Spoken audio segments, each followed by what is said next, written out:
Welcome to Your Orangeville. I'm Mayor Rob Adams, and I'm here at Pinehurst, which is located in what people would know as the old Johnson Control Building. And with me is Grant Brewster. Grant is the Vice President of Operations here. And Grant, maybe you could just tell us how long Pinehurst has been in town and how long has it been in business? Sure, Rob.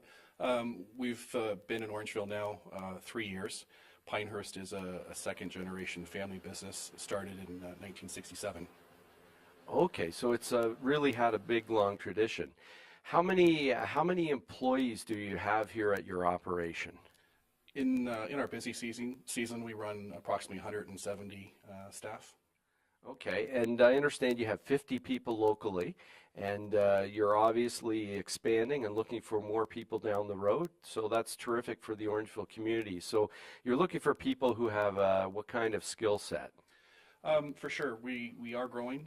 We've hired quite a number of people from the community over the last 2 years. We've had people relocate to Orangeville as well and take up homes here. Our business is growing, and we have quite a variety of staff requirements, from cabinet makers and skilled trades in the back, as well as detailers and project managers. And one of the really neat things that happened, Grant, when Pinehurst decided to come to Orangeville was they approached Orangeville Council, and we talked to them about how we could make the opportunity happen for them. I understand that some of the land was surplus to Pinehurst, and the town at that time was actually looking for land to try to get in the economic development business, because we wanted to be more aggressive and do more. So it was really a great partnership. The town looking for some opportunity, Pinehurst looking for a building but had a little too much land. It's really a good thing to see government and business working together, but those kinds of things are very important to ensuring business success. Would you agree? Yeah, absolutely. We were very pleased when we found this building for sale. But as you said, there was excess land, and the cost of the property was outside of what made sense for us. But by working with the town and being able to split off or sever some of that land, it really made it an acceptable and attractive package for us. Yeah, and it's been terrific from the town standpoint. We have a new manufacturer who's locating on one of those parcels. We've had a number of other parties interested, and it's exactly what we wanted to happen, attracting more business and industry to our community. So now we're going to do a quick tour of the plant and see where all the action happens at Pinehurst.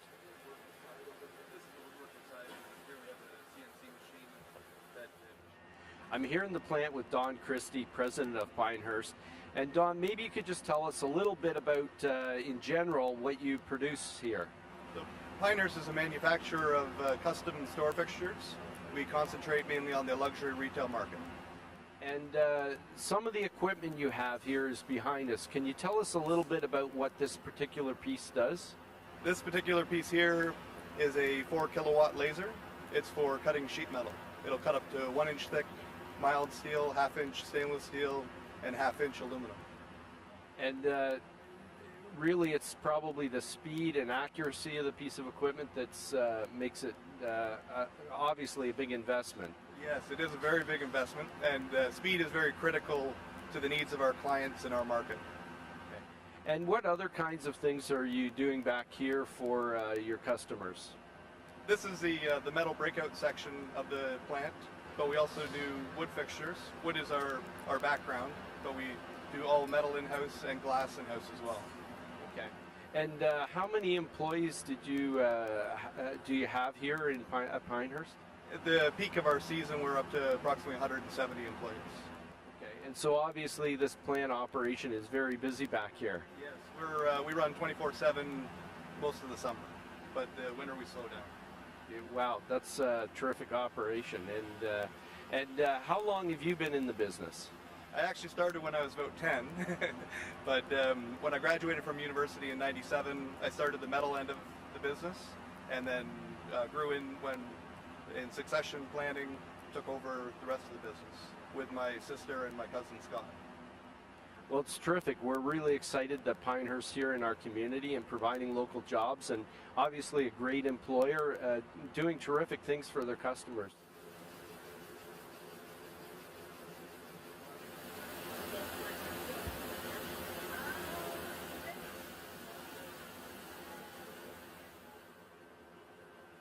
like to thank Grant and Don from Pinehurst here in Orangeville for taking us through their operation and showing us what a terrific business they have. Should be very proud of it. I know I'm proud to have you here in Orangeville, and I hope our viewers have enjoyed it. We'll be back to Your Orangeville in just a moment.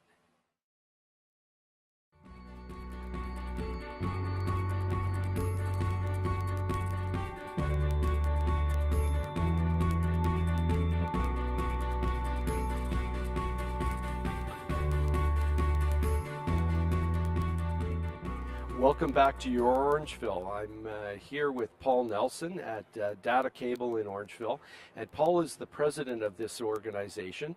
And Paul, maybe you could just tell us a little bit about what Data Cable, how long they've been in business here in town, and a little bit about the business. Be happy to, Rob. Data Cable's been in Orangeville in business this is our 34th year. Wow. So we're probably one of the veteran organizations.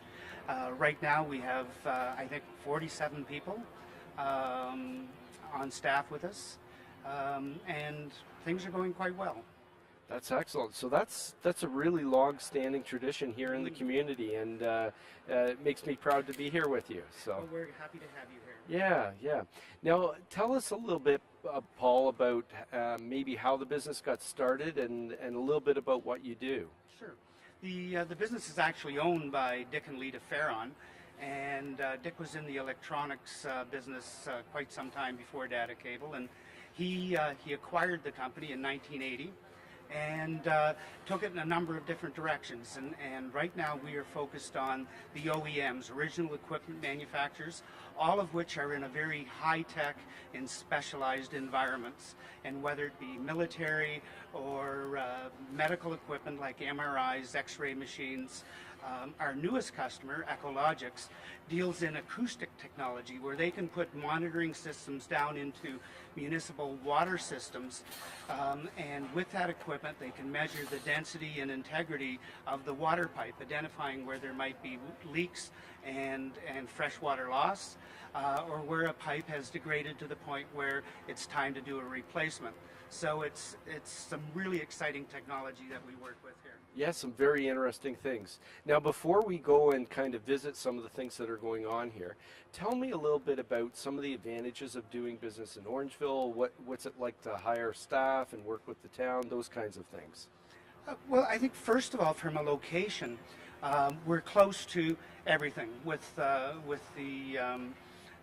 new highway in town, we can get down to the airport, we can get to major transportation centers, and we can get our product to market, because most of our product ends up in Rome or Moscow or Los Angeles or what have you, and it's important that we can reach those markets quickly and effectively.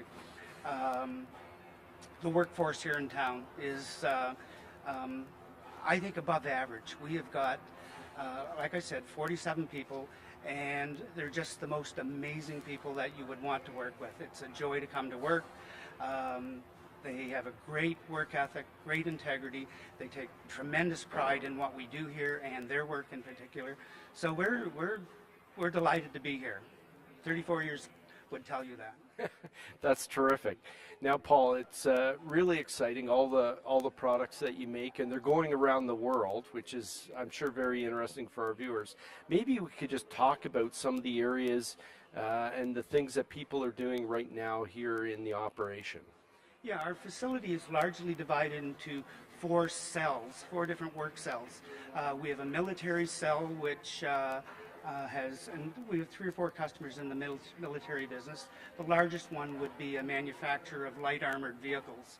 So we have the latest contract, and the contract we're working on now is for Saudi Arabia National Guard. So our equipment gets built into these light armored vehicles, and they end up in the deserts of Saudi Arabia. Wow, that's pretty neat. And a lot of those 8 or 10 wheeled vehicles that you saw in the news years ago in Iraq, they would be having Data Cable products inside those vehicles. So our medical environment is largely X-ray and MRI equipment, and those sales, that customer is selling into Russia, Italy, Asia, just around the world, Rob. They end up everywhere. Well, it's amazing, a product made right here in our community and by local people, and those products are ending up all over the world in all kinds of things. Yeah, it's one of the things that I think makes it exciting here at Data Cable because we are in fact saving lives. You know, it's the stuff that we're building has a day-to-day impact on people's lives right around the world, and the technology is so cool and so advanced and changing all the time. Our folks take great pride in being a part of that. And now in the past, I know that you guys have done some stuff for IMAX, and I love my IMAX theaters. And so those control boxes, I understand before, you guys were doing that kind of stuff. That's pretty neat. Yes, over the years, IMAX was a very strong customer. Unfortunately, they've gone very much digital these days, so they don't have as much wiring and mechanical as they used to. But we still, to this day, do work with IMAX. Great. Well, listen, thank you very much, Paul. You have a terrific operation here, and we're very proud to have you in Orangeville. I want to thank you for having us here today, and I want to thank all our viewers for tuning in. We'll be back in just a few moments on Your Orangeville on Rogers TV.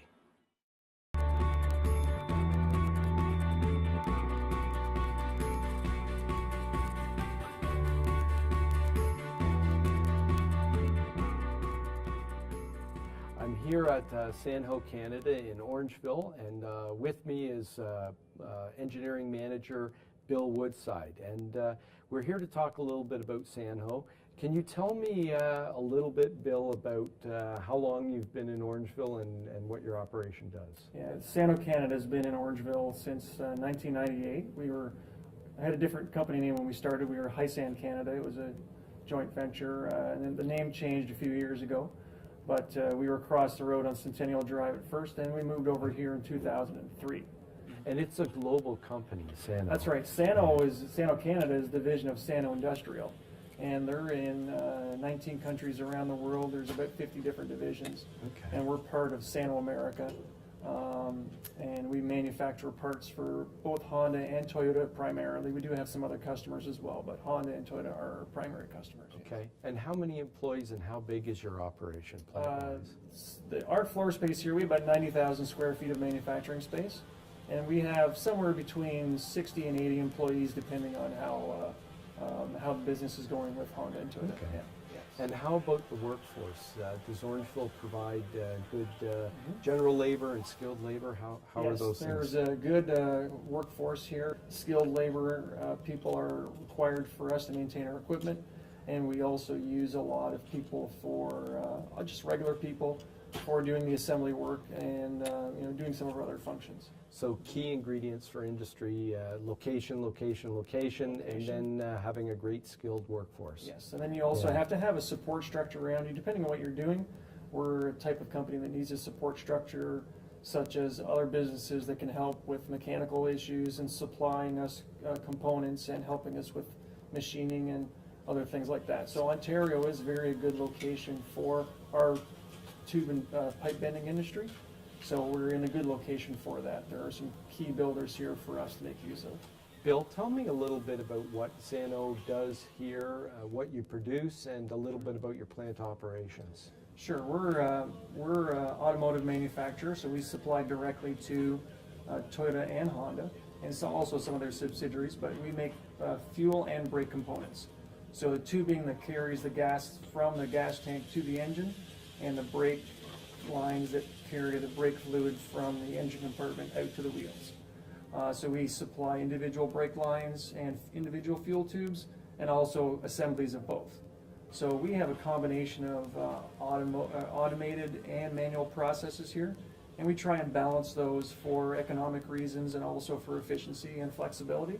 We use robots, we use fully manual operations, and we use a combination of automation in between. Rob, here we have our CRV assembly, and in this area we have power benders that bend our pipes.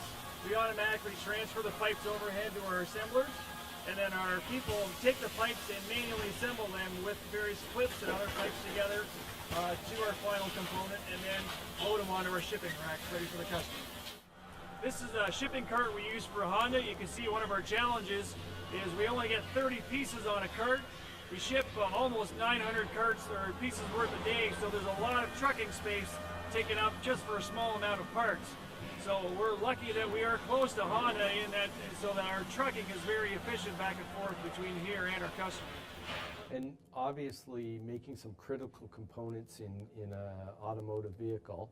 Yes. And so precision and standards of quality are critical.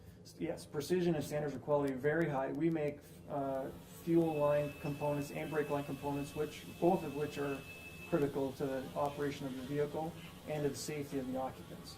Right. So we have areas where we designate them as safety rank processes, and they get special attention compared to some of our other processes, which could be involved in other less serious issues if there was a fault to go wrong. Here is another operation where it's more manually intensive. It's still an automatic machine, but it's more labor involved to man the machine, and it does run on its own, but it requires manual operation as well. This is our assembly area where we combined a lot of automation and manual operations together. There's primarily a lot of manual assembly work that has to be done here, you'll see, and but there's also a lot of automatic operations that happen without any people intervening with it at all. That's great. Well, as mayor of the town, I want to say I'm really proud that Sano is in our community. They play a big role, and certainly as a supplier of jobs in our community and supporting our community events. I think it's terrific, and we want to do everything we can to continue to support Sano in their operation. We hope you have a very good season this year. Great, thank you very much. Thanks, Bill. Appreciate your time.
Welcome back to Your Orangeville. I'm delighted to have you join us, and we saw in the previous three segments some terrific Orangeville businesses. These industries are world leaders, and I want to thank each of them for allowing us to come in and take a look at their business and what they do and the huge role they provide in the economy here in Orangeville and providing jobs for our residents.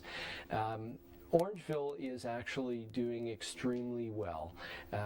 Obviously, most of Ontario and the world was affected by a serious downturn and recession, but as the economy starts to improve, we've actually come through it better than most.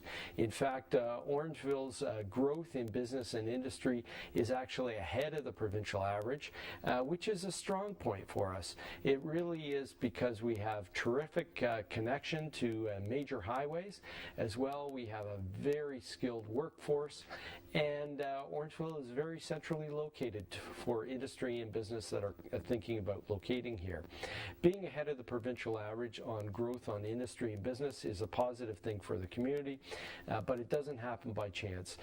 We have a very strong economic development committee that works hard trying to attract industries to the community.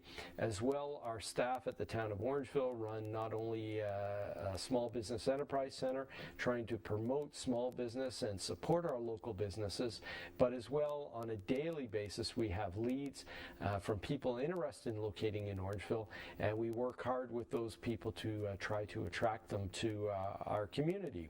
One of the pieces of property that we saw in the Pinehurst segment, the town actually purchased, and I know we have a photograph of this particular item. The town decided that if we purchased purchase some property, we would be able to attract some industry to the town. And lo and behold, our first industry has come. Caledon Woodworking has joined the town, and they're presently building a building, and we're excited. We also have 2 other parcels of property, and we have a number of activities and interests on those properties as well. Once again, the town has to get very aggressive at trying to attract industry, and we're having a great deal of success in that regard. Recently, I attended a society of industrial and office retailers, and at this networking conference I met up with a number of people, and it was surprising. There were very few municipalities there. Most of the real estate people who were there said they were surprised Orangeville was so aggressive at trying to attract industry. They wanted to meet us and find out a little bit more, and as well they mentioned that it's the first time they'd seen a mayor down there, and I was the only mayor there or politician, and they said that really spoke well for the community that we were getting out, and even the guy at the top is out selling the community. So I have a favor to ask of you residents. I need you to give us leads, help us. If you know someone who has a business or industry, and they're driving down the highway, they live in Orangeville, and they're interested in locating that business or industry to our community, please let me know about it. You can email me, phone me at home on my home phone number. I want to talk to those people who are interested, that have a business that might want to locate in Orangeville. If we're not aggressive and doing everything we can, we won't be successful. And we've had great success being ahead of the provincial average because we've worked hard at every lead that's come our way. As the economy starts to improve, it's a great opportunity for us to get out there and showcase the land and buildings that we have available as we try to create jobs here locally for our residents. And that's very important because we want our residents to be able to work, play, and live in the same community. So once again, I ask you to help me. If there's anyone you know or any sort of lead that you might have, I'd like to talk to them. I'm sure that I can convince them to come to Orangeville because we've got great opportunities here for business. Orangeville is open for business. Permits are issued quickly, and we welcome any industry willing to come here. Thank you for joining us on this segment of Your Orangeville.